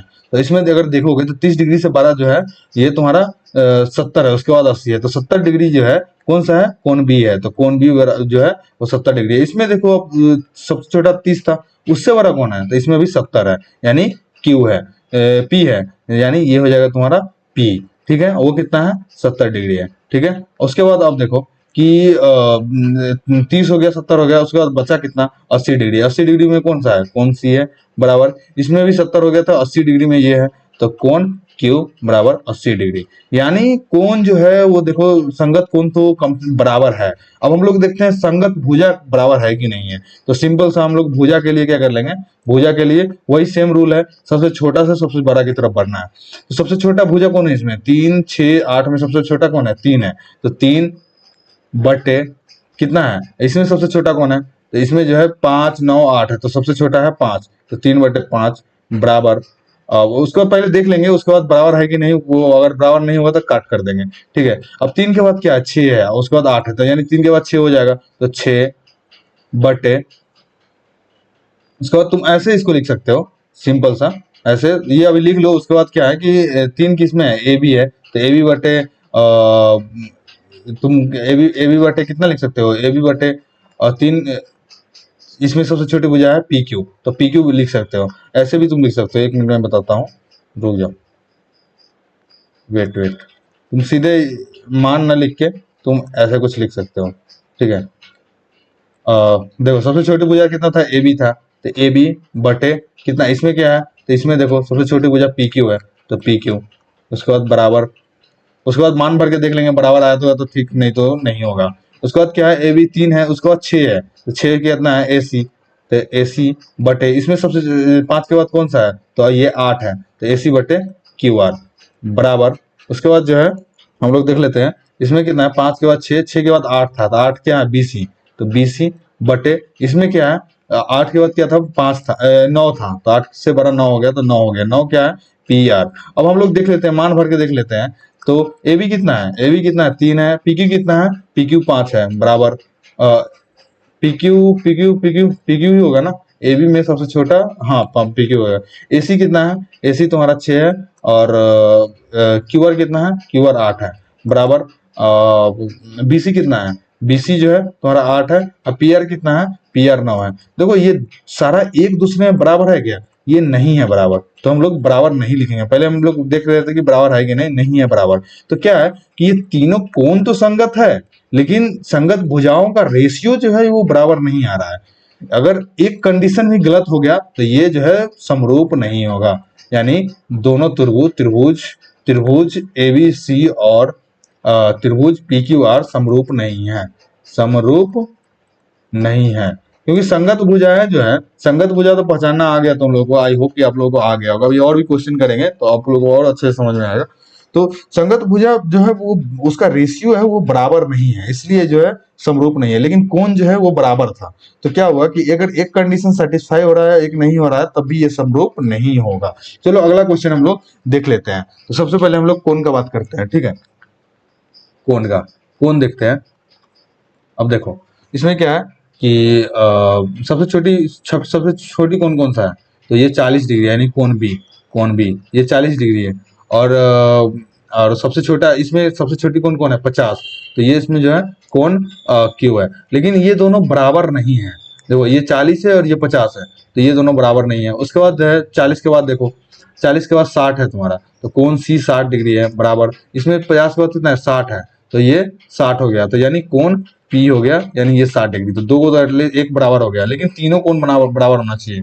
तो ये ऐसे भी नहीं होगा, लेकिन चेक कर लेते हैं। कोण अगर बराबर नहीं है तो समरूप ऐसे भी नहीं होगा, लेकिन हम लोग एक बार चेक कर लेते हैं। उसके बाद कितना था, 60 हो गया। उसके बाद 80, यानी कोण ए जो है, कोण ए जो है वो, उसके बाद कोण ए हो जाएगा। इसमें 50 60 के बाद कितना हो जाएगा, 70। तो उसके बाद कोण आर जो है वो 70 हो गया, यानी कितना है, ये 80 था ये 70 था, तो ये दोनों भी बराबर नहीं होगा। यानी कोण में तो जो है संगत कोण जो है वो बराबर तो नहीं है। अब भुजा देख लेते हैं, भुजा का रेशियो जो है, अब भुजा अगर भुजा का जो है रेशियो संगत कोण भुजा का रेशियो भी अगर बराबर हो जाता है ना, तो ये नहीं होगा, क्योंकि वो कोण बराबर ही नहीं है, संगत कोण बराबर ही नहीं है। समझ में आ रहा है। चलो तो ऐसे भी चेक कर लेते हैं एक बार कि लाइक और भी अच्छा अंडरस्टैंडिंग के लिए। सबसे छोटी भुजा देखो कौन है, सबसे छोटी भुजा तुम्हारा ए बी है, तो सबसे छोटी भुजा ए बी लिख लेते हैं, ए बी बटे, इसमें सबसे छोटी भुजा कौन है, इसमें सबसे छोटी भुजा 6 है, यानी क्यू आर, ए बी बटे क्यू आर। उसके बाद बराबर, उसके बाद इसमें 3 के बाद क्या है, 3 के बाद 8 है, तो बी सी हो गया 8, तो बी सी। उसके बाद क्या है, इसमें 6 के बाद क्या है, 6 के बाद जो है वो तुम्हारा 16 है, तो ये बी सी बटे पी क्यू हो जाएगा। उसके बाद कितना है, 8 के बाद 9 है, 9 कितना है, ए सी, तो ए सी बटे कितना हो जाएगा। उसके बाद 16 के बाद 18 है, तो 18 हो जाएगा, मतलब तो उससे बार बार भुजा निकालना है। उसके बाद हम लोग देख लेते हैं ए बी कितना है, 3, और क्यू आर कितना है, क्यू आर तुम्हारा हो गया 6, 3 बटे 6। उसके बाद बी सी कितना है 8, और पी क्यू कितना है 16 बराबर। ए सी कितना है, ए सी तुम्हारा है 9, एंड ए सी एंड तुम्हारा क्यू आर कितना, 18 नहीं होगा, ये पी क्यू हो जाएगा, ये पी क्यू हो जाएगा। उसके बाद ये 18 हो जाएगा, ठीक है। अब देखो काटोगे तो सबका रेशियो जो है 1/2 होगा, 1/2 बराबर 1/2 बराबर 1/2। यानी इसमें भी एक रेशियो सेटिस्फाई, एक कंडीशन सेटिस्फाई कर रहा है, लेकिन दूसरा नहीं कर रहा है। इसमें क्या था कि कोण बराबर था लेकिन रेशियो बराबर नहीं था, लेकिन इसमें रेशियो बराबर है लेकिन कोण बराबर नहीं है। यानी ये भी त्रिभुज ए बी सी और त्रिभुज पी क्यू आर जो है ये भी समरूप नहीं होगा। ये तुम्हारा क्वेश्चन नंबर 1 था, ये तुम्हारा क्वेश्चन नंबर 2 है। तो इसमें भी तुम्हारा जो है एबीसी जो है समरूप नहीं होगा। समरूप होने के लिए तुम्हारा क्या होना चाहिए, कोण का जो है संगत कोण बराबर होनी चाहिए, और भुजा का जो है संगत भुजा का जो रेशियो है वो जो है वो इक्वल होना चाहिए। आई होप कि आप लोगों को इतना समझ में आ गया होगा। अगला क्वेश्चन देखते हैं, इससे जो है हम लोग चेक करते हैं कि ये समरूप है कि नहीं है। सबसे पहले हम लोग कोण देख लेते हैं।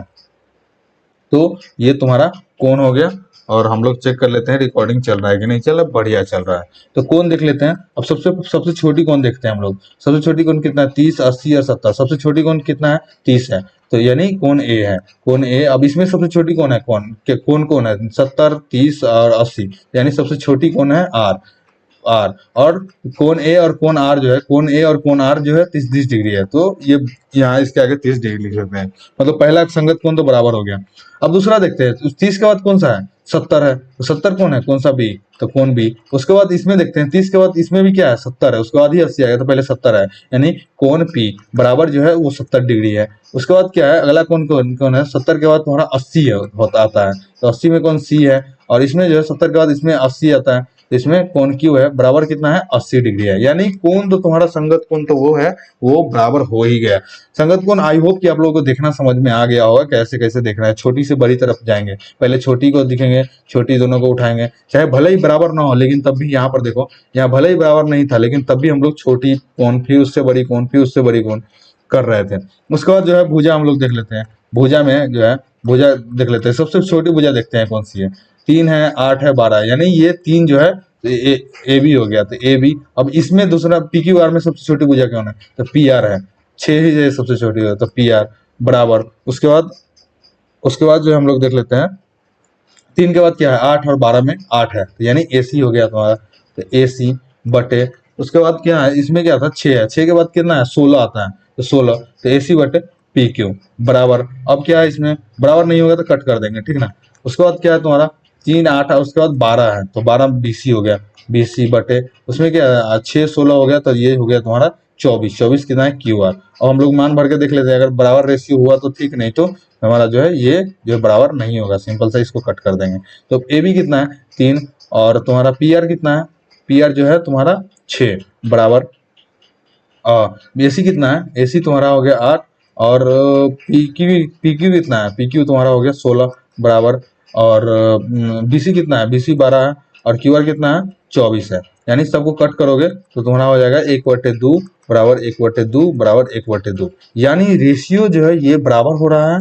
उसके बाद जो है संगत भुजा का जो रेशियो जो है वो बराबर हो रहा है, और उसका संगत कोण भी जो है वो बराबर है। यानी हम लोग कह सकते हैं अतः त्रिभुज ए बी सी समरूप, ये समरूप का साइन लगाते हैं, समरूप का साइन है A B, P Q R जो है पी क्यू आर समरूप है। आई होप कि आप लोग को ये है जो चीजें समझ में आ गया होगा, ये इतना इजी था।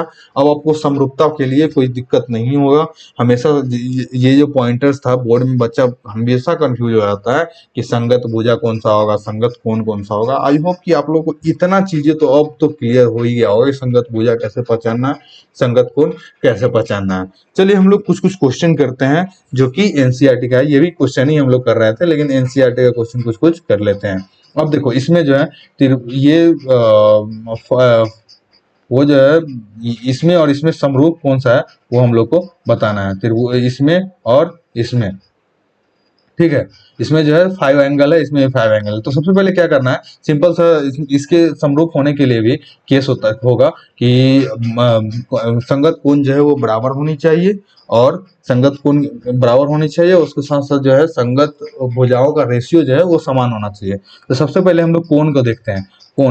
कोण में क्या देख रहे थे, तो सबसे छोटा कोण पहला वाला में देखते हैं, सबसे छोटा कोण कौन सा है, तो 85 70, ये तुम्हारा चतुर्भुज है, ठीक है ना। 85 है, 70 है, 100 है और 105 है। तो सबसे छोटा कौन है 70, तो कौन सी जो है वो 70 है। उसके बाद इसमें कौन सा है कौन सबसे छोटा, 85 70 100 105, यानी 70 ही सबसे छोटा है, मतलब यानी ये कोण आर हो गया। तो कोण आर बराबर तुम ऐसे कर सकते हो कि लाइक कोण आर, और ये कितना हो गया तुम्हारा 70 डिग्री हो गया। उसके बाद क्या है 70 के बाद क्या है, 70 के बाद 85 आएगा, 100 और 105 तो नहीं आएगा, तो 85 हो गया। तो कोण डी जो है कोण डी बराबर, इसमें जो है 70 के बाद इसमें भी 85 आ रहा है, यानी कोण एस बराबर 85 डिग्री, यानी दो कोण अभी तक बराबर हो गया। उसके बाद 85 के बाद क्या है 100 है, यानी कोण बी बराबर, इसमें कितना है इसमें भी 100 है, यानी कोण क्यू बराबर 100 डिग्री, ठीक है। अब अगला कोण बच गया तुम्हारा कोण ए बराबर कोण पी जो है 105 है, वो भी 105 है, यानी 105 डिग्री, यानी कोण तो बराबर हो गया, यानी एटलीस्ट एक कंडीशन सेटिस्फाई हो गया। अगर दूसरा कंडीशन सेटिस्फाई हो जाएगा तो ये जो है समरूप होगा। तो भुजा हम लोग देख लेते हैं। भुजा के लिए हम लोग क्या करते हैं कि सबसे छोटी भुजा देखते हैं कौन सी है। इसमें देखो 1.5 सेंटीमीटर सबसे छोटी भुजा है, उस बाकी बात जितना भी भुजा है सब बड़ी ही है। देखो 1.5 2.1 2.4 2.5, तो 1.5 सबसे छोटी भुजा है, यानी ए बी जो है वो सबसे छोटी भुजा है ये इस चतुर्भुज में। अब इसमें देखते हैं सबसे छोटी भुजा कौन सा है, 3 5 4.8 और 4.2, यानी 3 सबसे छोटी भुजा है, यानी पी क्यू सबसे छोटी भुजा है बराबर।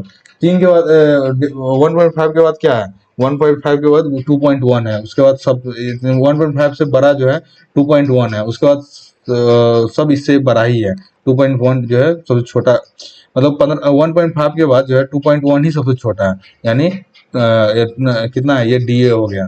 तो डी ए बट्टे डी ए। अब इसमें देखो 3 के बाद सबसे छोटा कौन सा है, ये तुम्हारा हो गया 4.5, तब कितना हो जाएगा एस पी बराबर। और हम लोग देख लेते हैं 2.5 के बाद जो है तुम्हारा सबसे छोटा 2.4 हो गया।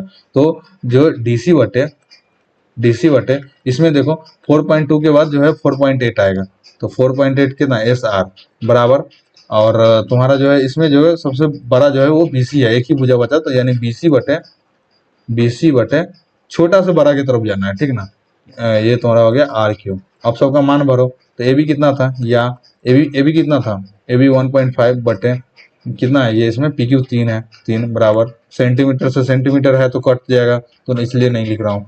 उसके बाद तुम्हारा डी ए है 2.1 और तुम्हारा एस पी कितना है 4.2 बराबर, डी सी कितना है, डी सी तुम्हारा 2.4 और कितना एस आर कितना है 4.8 बराबर। उसके बाद तुम्हारा बी सी कितना है, बी सी तुम्हारा है 2.5 और ए सी तुम्हारा 5.0 यानी 5, या अगर डिवाइड करोगे तो ये हो जाएगा सब 1.2 बराबर 1.2 बराबर 1.2 बराबर 1.2, सब 2 टाइम में जो है वो कट जाएगा, ठीक है। तो 1.2 यानी जो है उसके भुजाओं के अनुपात का जो है रेशियो, भुजाओं के रेशियो का जो रेशियो जो है वो भी बराबर आ रहा है। यानी जो है पहला कंडीशन भी सेटिस्फाई हो रहा है और दूसरा कंडीशन भी सेटिस्फाई हो रहा है, यानी दोनों त्रिभुज जो है वो दोनों चतुर्भुज जो है वो समरूप है। यानी चतुर्भुज चतुर्भुज को इस तरह डिनोट करते हैं, ए बी सी डी जो है वो समरूप है चतुर्भुज पी एस आर क्यू के। आई होप कि आप लोगों को इतना समझ में आ गया होगा, ये इतना ही इजी था, ठीक है। उसके बाद हम लोग देखते हैं इसमें, उसके बाद हम लोग जो है ये वर्ग टाइप है तो उसमें देख लेते हैं। वर्ग नहीं है क्योंकि ये देखो भुजा अलग अलग है, तो हम लोग क्या करते हैं, देखो यहाँ पर जो है 3 3 है, यहाँ 3.5 है, 3 है, 3.5 है, तो पहले हम लोग चेक करते हैं। तो सबसे पहले हम लोग कोण के लिए देखते हैं, कोण के लिए। तो यहाँ पर अगर गौर करोगे तुम, सब 90 डिग्री ही है, ये भी 90 डिग्री, ये भी 90 डिग्री, ये भी 90 डिग्री, सब 90 डिग्री ही है। तो यानी हम लोग कह सकते हैं किसी को किसी के भी संगत ले सकते हैं, यानी कोण ए बराबर जो है वो कोण पी बोल देते हैं, कोण बी बराबर जो है कोण क्यू बोल देते हैं, कोण सी बराबर जो है कोण आर बोल देते हैं, और कोण डी बराबर जो है कोण एस बोल देते हैं। यानी कोण का कंडीशन तो सेटिस्फाई हो गया। अब भुजा का कंडीशन देखते हैं, भुजा का जो है कंडीशन देखते हैं। अब हम लोग क्या करते हैं कि भुजा वाला देखते हैं। तो भुजा में क्या है कि सबसे छोटी भुजा क्या है, तो सबसे छोटी भुजा 3 ही है, तो मतलब कोई किसी को भी ले लेते हैं। तो हम लोग क्या करते हैं, ये कलर दिख नहीं रहा है, एक मिनट रुक जाओ, व्हाइट पर रेड ले लेते हैं, ठीक है ना। इसमें देखो सबसे हम लोग ये लेते हैं, सबसे छोटी भुजा इसी को मान के, कोई भी ले सकते हो, मैं इसी को मान के चलता हूँ अभी, ए डी बटे। अब इसमें सबसे छोटी भुजा कौन है, या तो एस पी है, या तो तुम्हारा एस पी है, या आर क्यू है, तो मैं एस पी मान के चलता हूँ, चलो कि सबसे छोटी भुजा जो है यह है। तुम कुछ भी वो भी ले सकते हो, तो एस पी बटे डी ए बटे ए डी या डी ए बटे एस पी बराबर। अब उससे बड़ी भुजा कौन है, मतलब 3 ही है, तो मैं इसी को लेकर चलता हूँ, तो डीसी बटे इसमें भी सबसे छोटी भुजा कौन है, 3 ही है, तो 3 से बड़ा तो 3 ही हो जाएगा, यानी डीसी बटे आर आर क्यू, ठीक है बराबर। उसके बाद जो है सब, इसके बाद सबसे छोटी भुजा कौन है, तो सी बी, तो सी बी मतलब 3 ही है बराबर है, तो छोटी ही माना जाएगा उसको, ठीक है ना। तो 3, और उसके बाद इसमें क्या है कि 3.5 ही है, 3 नहीं है, 3.5 वाला क्यों मान लेते हैं एस आर, या तुम मान सकते हो पी क्यू बराबर। उसके बाद जो है लास्ट में बच गया तुम्हारा ए बी, तो सिंपल ए बी बटे कितना हो जाएगा, ए बी बटे पी क्यू, तो ये पी क्यू हो गया। अब मान भरो, ए डी कितना है, ए डी 3 है, और एस पी कितना है, एस पी 3 है बराबर, या बराबर डी सी कितना है, डी सी 3 है, और आर क्यू कितना है, ये भी 3 है बराबर। सी बी कितना है, सी बी तुम्हारा है 3, और एस आर कितना है, एस आर तेरा 3.5 है बराबर, और ये ए बी कितना है, ये 3 है, और पी क्यू तुम्हारा है 3.5। तो तुम गौर करोगे कि ये क्या हो गया, 1 बराबर 3/3.5 बराबर 3/3.5। ये बराबर तो नहीं है पूरा का पूरा, ये पूरा का पूरा बराबर नहीं है, यानी क्या होगा कि भुजाओं का रेशियो जो है वो बराबर नहीं है, यानी ये समरूप नहीं होगा। यानी चतुर्भुज ए बी सी डी जो है समरूप नहीं है चतुर्भुज पी क्यू आर एस का। आई होप कि आपके इतना समझ में आता है। वो संगत कोण बराबर था, संगत कोण जो है वो बराबर है क्योंकि सब 90 डिग्री है, लेकिन जो है संगत भुजाओं का जो भुजाओं का रेशियो जो है वो इक्वल नहीं है, इसलिए ये समरूप नहीं होगा। आई होप कि आप लोगों को इतना जो है समझ में आ गया होगा। चलो हम लोग अगला क्वेश्चन देखते हैं, ठीक है। ये यही चीजें हैं, इसलिए मैं समरूप पर तुमने गौर किया होगा, मैंने बहुत ज्यादा जोर डाला था। उसके बाद जो है अगला क्वेश्चन है तुम्हारा ये है, ठीक है ना। इसमें अगर देखोगे तो ये जो है तुमको मैं बता देता हूँ, ये जो है यहाँ पर 90 डिग्री है, ये भी 90 डिग्री है, ये भी 90 डिग्री है, ये भी तुम्हारा 90 डिग्री है। लेकिन यहाँ पर देखोगे ना तो ये अधिक कोण बना रहा है, यानी 90 से ज्यादा है। ये भी अधिक कोण बना रहा है, 90 से ज्यादा है। ये जो है ये 90 से कम है, यानी ये 90 से कम है। तो ये तो कंफर्म है कि दो कोण जो है वो 90 से ये चारों 90 है, इसमें दो कोण 90 से ज्यादा है तो दो कोण 90 से कम है। तो यानी कोण जो है वो संगत कोण बराबर तो नहीं होगा, इतना 100% श्योर है। संगत कोण जो है, संगत कोण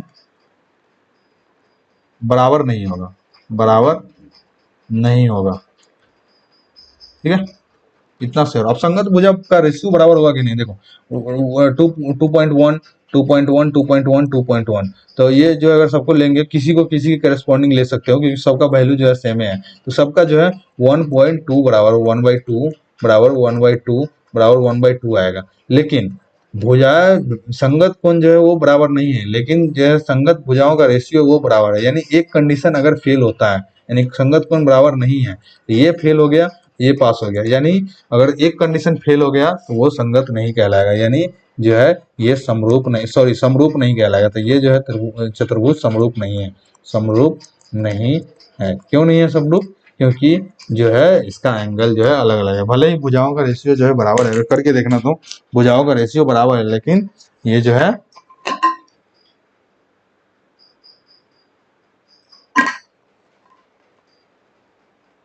लेकिन कोण जो है वो बराबर नहीं है, संगत कोण बराबर नहीं है। आई होप कि आप लोगों को इतना समझ में आ गया होगा। अगला क्वेश्चन देखते हैं हम लोग। देखो इस क्वेश्चन में भी देखोगे अगर तुम, तो इस क्वेश्चन में भी सेम चीज है। देखो संगत भुजा तुम्हारा जो है, भुजा का रेशियो जो है वो बराबर आ जाएगा, क्योंकि 1/5 1/5 1/5 1/5 है, 3 3 3 3 है। तो इसका रेशियो जो है 1.5/3 आएगा, 1.5/3 आएगा, 1/5/3 आएगा बराबर 1.5/3। तो संगत भुजाओं का रेशियो तो बराबर हो जाएगा, 1/2 बराबर 1/2 बराबर 1/2 बराबर 1/2। किसी का भी लोग है तो किसी से भी, क्योंकि भुजा तो सेम ही है, तो किसी से भी किसी का भी संगत हो जाएगा। लेकिन यहाँ देखो ये अधिक कोण बना रहा है, ये भी अधिक कोण बना रहा है, मतलब 90 से ज्यादा है। ये न्यून कोण बना रहा है, ये भी न्यून कोण बना रहा है, यानी 90 से कम। ये जो है वो 90 डिग्री है। यानी अगर भले ही संगत भुजाओं का रेशियो जो है वो बराबर आ रहा है, लेकिन इसका जो है कोण बराबर नहीं होगा, इसलिए ये जो है चतुर्भुज, दोनों चतुर्भुज समरूप नहीं होगा। तो ये समरूप नहीं होगा, तो ये नहीं वाला आंसर सही हो जाए। आई होप कि आप लोगों को एक तरह से समझ में आ रहा होगा। अब देखो कुछ कुछ थ्योरेटिकल क्वेश्चन है वो हम लोग करना शुरू करते हैं, ठीक है। देखो ये क्वेश्चन कहता है कि निम्नलिखित युग्मों में के दो विभिन्न उदाहरण दीजिए। निम्नलिखित युग्मों के दो विभिन्न उदाहरण। देखो समरूप में, समरूप आकृति कौन सा हो जाएगा, समरूप में क्या क्या हो जाएगा। अब देखो एक छोटा सा तुम वर्ग ले लो, एक बड़ा सा वर्ग ले लो, दोनों समरूप ही है, ठीक है। समरूप का मैंने बताया था आकृतियों में, ठीक है। उसके बाद तुम क्या होगा कि दूसरा एग्जांपल ये ले लो, एक छोटा सर्कल है एक बड़ा सर्कल है, तो ये समरूप हो गया, ठीक है। ऐसी आकृति जो समरूप नहीं है तो कौन सा आकृति हो जाएगा, एक तुम वर्ग ले लो और एक ट्रायंगल ले लो, ये समरूप ऐसे भी नहीं होगा। उसके बाद क्या है कि एक तुम ट्रायंगल ले लो एक सर्कल ले लो, तो ये भी समरूप नहीं होगा। ये समरूप साइज साइज जो है वो बड़ा छोटा हो सकता है, लेकिन शेप जो है वो जो है बराबर होना चाहिए, ठीक है। तो वो जैसे देखो आकार बराबर है, लेकिन साइज जो है वो अलग अलग है, तो चलेगा। लेकिन तुम्हारा जो है यहाँ आकार ही अलग अलग हो गया, तो समरूप का ये जो है वो डिफिनेशन में ही नहीं है। आई होप कि आप लोग को इतना समझ में आ गया होगा। देखो अगला है क्या है, अगला देखो गौर से देखना ये चीज, ठीक है ना, गौर से देखना। देखो क्या है, कोष्ठकों में, कोष्ठकों में दिए दिए शब्दों में से सही शब्दों का प्रयोग करते हुए रिक्त स्थान को भरिए। देखो सभी वृत्त होते हैं, देखो वृत्त ये हो चाहे वो ये हो चाहे ये हो चाहे ये हो, ये समरूप होंगे। देखो समरूप में क्या है कि साइज से कोई मतलब नहीं है, आकार बराबर होना चाहिए। देखो ये गोल ही है, ये भी गोल है, ये भी गोल है, ये भी गोल है। तो ये समरूप में क्या होता है कि आकार बराबर, आकार जो है कुछ भी बराबर होना चाहिए, बाकी बात साइज कुछ भी हो। लेकिन सर्वांगसम में क्या होता है कि साइज बराबर होना चाहिए, यानी तो एक सर्कल है तो ये भी सर्कल इतना ही होना चाहिए। लेकिन सभी सर्कल मतलब क्या होता है, छोटा से लेकर बड़ा तक, यानी वो समरूप होगा, सर्वांगसम नहीं होगा। सर्वांगसम के लिए कि एक दोनों इक्वल ही होना चाहिए। लेकिन समरूप जो है एक छोटा, एक बड़ा, एक उससे बड़ा, लेकिन एक जैसा होना चाहिए, मतलब विदित होना चाहिए। तो इसका आंसर समरूप हो जाएगा। सभी वर्ग डैश होते हैं, नहीं देखो सभी वर्ग क्या होते हैं, ये भी जैसे यहाँ पर सर्कल के लिए वैसा ही तुम ले सकते हो। इसके लिए भी, वर्ग के लिए भी, जैसे सर्कल का था, बड़ा होगा, इससे ही बड़ा होगा, यानी ये समरूप कहलाएगा, सर्वांगसम नहीं कहलाएगा। सर्वांगसम तभी होगा जब वर्ग जो है वो सेम होगा, ये सेम साइज का होगा। ठीक है, तो यह भी समरूप जो है। सभी डैश त्रिभुज समरूप होते हैं। देखो सभी समद्विबाहु त्रिभुज, देखो समद्विबाहु त्रिभुज क्या होता है कि मान के चलो इसका दो भुजा ये बराबर हो, इसका क्या है कि ये दो भुजा बराबर हो, तो जरूरी नहीं है कि ये समरूप होगा। लेकिन सभी समरूप जो है, समबाहु त्रिभुज जो है वो समरूप होगा, चाहे समबाहु त्रिभुज ये हो, चाहे इससे बड़ा हो, चाहे इससे बड़ा हो, तो वो जो है समरूप ही होगा। तो ये जो है समबाहु त्रिभुज हो जाएगा इसका आंसर। आई होप कि आप लोग को इतना समझ में आ रहा है। भुजाओं की समान संख्या वाले दो बहुभुज समरूप होते हैं यदि उनके संगत कोण बराबर हो। ठीक है, ये हम लोगों ने समरूप के डेफिनेशन में भी देखा था, त्रिभुज के समरूप में। और उनकी संगत भुजाएं समानुपाती हो। बराबर किस में होता है, बराबर होता है सर्वांगसम में, लेकिन समरूप में होता है समानुपाती होना चाहिए। तो ये समानुपाती हो जाएगा। आई होप कि आप लोगों को इतना चीजें समझ में आ गया होगा। हम लोगों ने अभी तक क्या देखा, मैक्सिमम चीजें जो है वो समरूप से ही रिलेटेड है, समरूप सर्वांगसम से रिलेटेड है। तो आप लोगों को ये चीजें मैं इसलिए जोर देकर समझाया चीजें। हम लोगों ने सबसे पहले देखा रोजमर्रा की जिंदगी में और त्रिभुज के बारे में, कि त्रिभुज का प्रयोग, त्रिभुज का डेफिनेशन देखा, त्रिभुज के पार्ट सब देखे हम लोगों ने, त्रिभुज के भुजाओं के आधार पर प्रकार देखा, हम लोगों ने कोण के आधार पर भी त्रिभुज का प्रकार देखा। उसके बाद हम लोगों ने त्रिभुज का गुणवत्ता देखा, बाह्य कोण का प्रमेय देखा कि हम लोग कैसे बाह्य कोण निकाल सकते हैं, समान आकृतियां देखी, समरूप का डिफिनेशन देखा, सर्वांगसम का डिफिनेशन देखा इन जनरल। उसके बाद समरूप और सर्वांगसम में हम लोगों ने अंतर देखा, समरूप को किससे डिनोट करते हैं, सर्वांगसम को किससे डिनोट करते हैं, वो हम लोगों ने देखा। उसके बाद समरूप त्रिभुज के बारे में हम लोग पढ़े। उसके बाद हम लोग बहुत सारा एग्जाम्पल किए, करेस्पॉन्डिंग एंगल, करेस्पॉन्डिंग भुजाओं का रेशियो कैसे निकालते हैं, वो हम लोगों ने सीखा। हम लोगों ने इतना अभी तक सीख लिया है। हम लोगों ने त्रिभुज के समरूपता के बारे में देखा कि समरूप त्रिभुज हम लोग कैसे बोल सकते हैं कोई भी त्रिभुज समरूप है। तो उसके लिए जो है संगत कोण जो है वो बराबर होनी चाहिए, सब मैंने बताया कि संगत कोण कैसे देखते हैं। उसके साथ साथ जो है उसके संगत भुजाओं का रेशियो जो है वो भी बराबर होनी चाहिए। ठीक है, अब देखो कुछ कुछ क्राइटेरिया होता है जहां हम लोग संगत त्रिभुज को जो है वो संगत त्रिभुज कह सकते हैं, मतलब त्रिभुज जो है वो संगत है, मतलब समरूपता की कसौटी, मतलब कि क्राइटेरिया जो भी है कि जिससे कि हम लोग डायरेक्टली बोल सकते हैं कि त्रिभुज जो है वो समरूप है। और उसको हम लोग प्रूफ भी करेंगे, वो अगले वीडियो में करेंगे। मान के चलो अगर किसी त्रिभुज का दो एंगल बराबर हो, दो एंगल अगर बराबर हो तो वो जो है वो समरूप होगा। ये हम लोग फ्यूचर में जो है इसको प्रूफ कर रहे होंगे, अच्छे से प्रूफ कर रहे होंगे। उसके बाद क्या है कि अगर किसी त्रिभुज के दो भुजाओं के बीच से बनने वाला कोण बराबर हो और वो भुजा समानुपाती हो, मतलब उसके भुजा के रेशियो जो है वो इक्वल हो, तो वो जो है वो समरूपता कहलाएगा। मैं आगे देखूंगा, सब अच्छे से बताऊंगा ये चीजें, और इसके बाद हम लोग जो है ये सब चीजें जो है प्रूफ भी करेंगे। और तीसरा है एस यानी भुजा भुजा भुजा, मतलब इसको देखते हैं अच्छे से। ठीक है, इसमें क्या है कि अगर किसी भी दो त्रिभुज का, मान के चलो दो त्रिभुज ले लेते हैं, त्रिभुज ABC, त्रिभुज ABC, त्रिभुज PQR। अगर इस त्रिभुज में कोण A बराबर कोण P हो, कोण B बराबर कोण Q हो, तो अगर मान के चलो दो किसी भी त्रिभुज का दो कोण अगर बराबर हो तो तीसरा कोण ऑटोमेटिकली बराबर हो जाता है।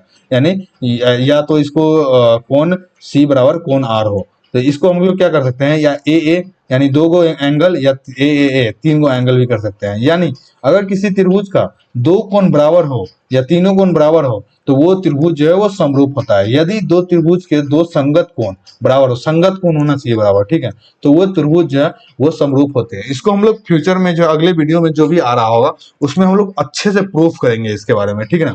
हम लोग वो प्रमेय का खजाना करके एक वीडियो है, अगले वीडियो में इसके बाद जो है अगला लेक्चर वही होगा अगला क्लास में, प्रमेय का खजाना, जिसमें हम लोग सारा प्रमेय के बारे में पढ़ रहे होंगे। ये भी एक प्रमेय है, ठीक है ना। उसके बाद क्या है, एस ए एस, भुजा कोण भुजा, मतलब समरूपता कसौटी। भुजा कोण भुजा जो है ये भी एक समरूपता का कसौटी है। यदि 2 त्रिभुज की संगत भुजाएं समानुपाती हो, यानी 2 त्रिभुज बना लेते हैं हम लोग, त्रिभुज ए बी सी, त्रिभुज पी क्यू आर। क्या है, यदि 2 त्रिभुज की 2 संगत भुजाएं समानुपाती हो और उनके बीच का कोण बराबर हो, यानी मान लेते हैं कोण पी बराबर, कोण ए बराबर जो है वो कोण ए बराबर जो है वो कोण पी मान लेते हैं, ठीक है। उसके बाद जो है उसको बनाने वाली दोनों भुजाएं यानी ए बी बटे पी क्यू बराबर ए सी बटे पी आर होना चाहिए। अगर ऐसा कंडीशन है तो ये भी समरूप होगा। ये दोनों त्रिभुज जो है, त्रिभुज ए बी सी समरूप पी क्यू आर होगा। इस सब को हम लोग अच्छे से प्रूफ कर रहे होंगे कि आ कैसे रहा है, कि बस एक कोण बराबर हो और 2 भुजा जो है वो अगर समानुपाती हो तो वो जो है समरूप होगा। इसको हम लोग अच्छे से प्रूफ कर रहे होंगे। इससे पहले बस इतना हम लोग समझते हैं कि अगर एंगल अगर बराबर हो तो वो त्रिभुज समरूप होता है। अगर अगर कोई भी कोण बराबर हो और उसके भुजा बने, वो कोण को बनाने वाली भुजा अगर समानुपाती हो तो वो जो है समरूप होता है। मतलब संगत भुजाएं होना चाहिए और संगत कोण बराबर होना चाहिए, ठीक है ना। उसके बाद जो है अगला क्या है कि यह है भुजा भुजा भुजा। यदि 2 त्रिभुज के तीनों संगत भुजाएं समानुपाती हो तो दोनों त्रिभुज समरूप होते हैं। तो सिंपल सा है, त्रिभुज ए बी सी ले लो और त्रिभुज पी क्यू आर ले लो। अगर इसमें ए बी बटे पी क्यू बराबर ए सी बटे पी आर बराबर बी सी बटे क्यू आर हो, तब भी ये त्रिभुज ए बी सी जो है वो समरूप होगा त्रिभुज पी क्यू आर के।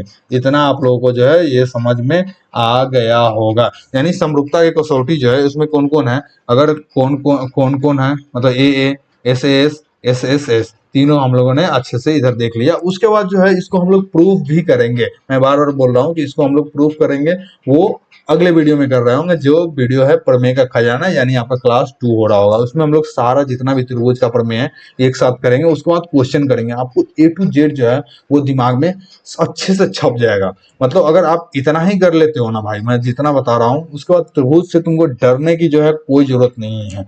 तुम इजिली फाइट कर सकते हो त्रिभुज को और तुमसे एक भी क्वेश्चन नहीं छूट रहा होगा। आई होप कि आप लोगों को इतना चीजें समझ में आ रहा होगा।